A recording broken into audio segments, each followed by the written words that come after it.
feeling slapped in the face by the latest wave of backlash to diversity, equity, and inclusion.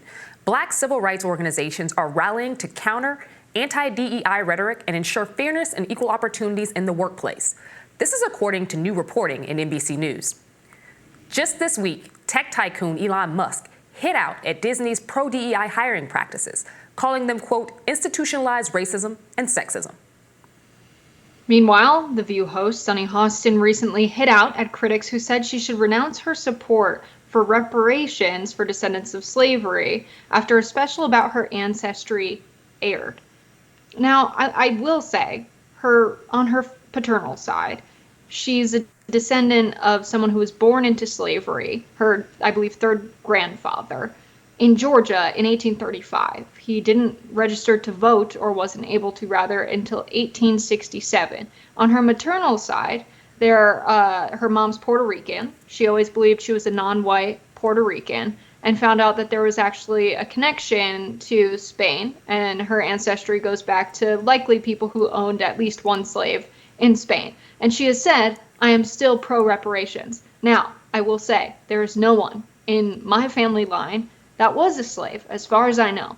However, I still support reparations. You can be someone who has no personal connection to an issue and still support a policy that rights a wrong that is global in scale, and I can't understand how anyone wouldn't see that in the year 2024. No, you're absolutely correct. I also take issue with the reporting in general, because anyone who knows how colonialism works knows that there isn't a single black person in the United States of America who doesn't also have drops of European blood because of the way colonialism works. I've taken a 23andMe myself. There are several Europeans in my family because of the slave trade. How do people think that this worked? Slave rape happened. That is a very real thing, and children were produced from that. So I think that there is a level of just disregard as to how the process worked more than anything else. But in addition to that, I agree with you 100%. There can be people who are pro-reparations, pro-restorativeness for a population of people that have been disregarded, that have had systemic racism over time, that were literally slaves in this country for 400 plus years and were owned as property in this country longer than they've been able to own property in this country. So I think that the push against Sunny Hostin as a almost gotcha moment is completely ridiculous and ahistorical.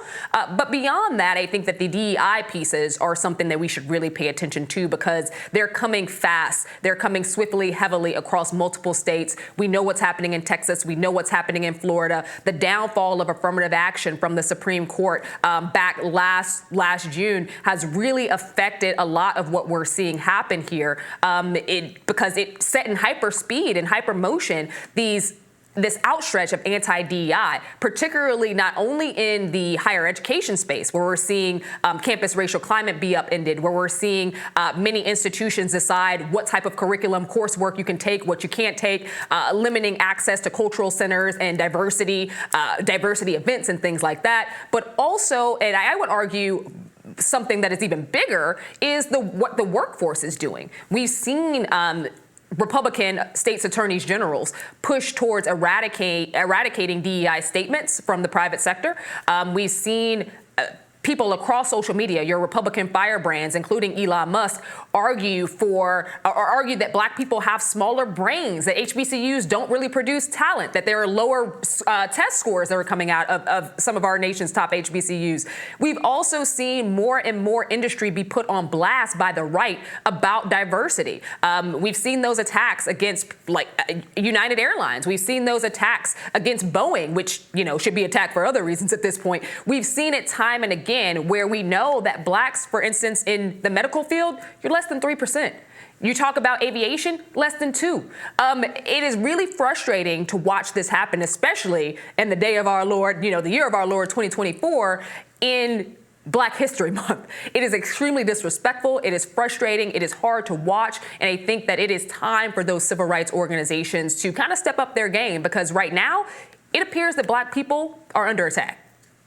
Right, and in Black History Month, that started with the widespread reporting that Travis Kelce created the fade or popularized the fade as a haircut, which he has since said, you guys shouldn't have said that. I don't support this. This didn't come from me. But just absolutely ridiculous. The blindness to Black culture and media is just one facet of a much more serious systemic issue, which is that post-Jim Crow era, we haven't actually seen any equality in the country, and we need policy to correct that. To be against diversity, equity, and inclusion and affirmative action policies is to say you actually don't want a country that is fully racially integrated where there is equal opportunity. The data shows that disproportionately Black people in the United States of America are put in prison, their neighborhoods are policed more, they are able to attain college education at a much less rate. There's empirical data that's considered an empirical fact that you are more likely to be impoverished if you're Black in the United States of America. So to say that we have somehow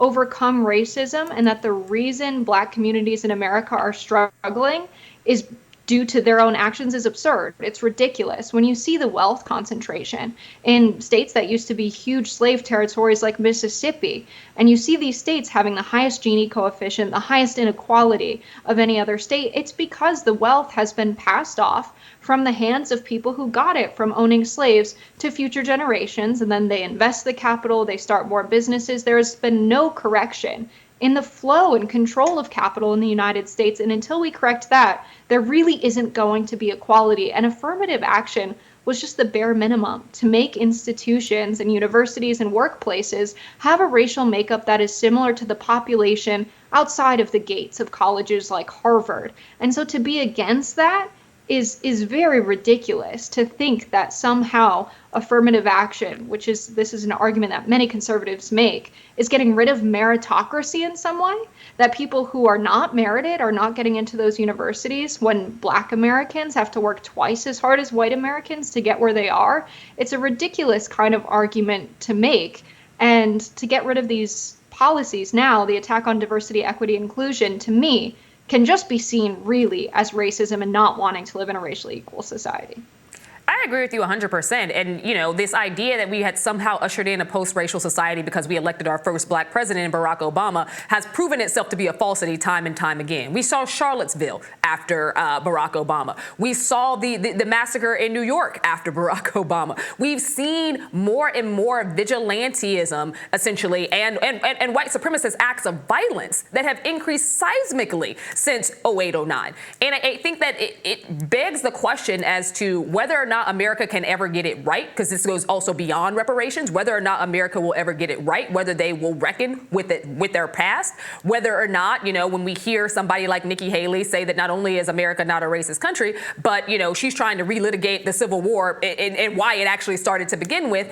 There is a frustration that I think people of color, specifically Black people, feel in this country, that no matter how many steps we try to move forward, this nation consistently tries to take us back. The mean of progress is a very hard place to get to because we're stuck in a Reconstruction era mindset across multiple states in the country.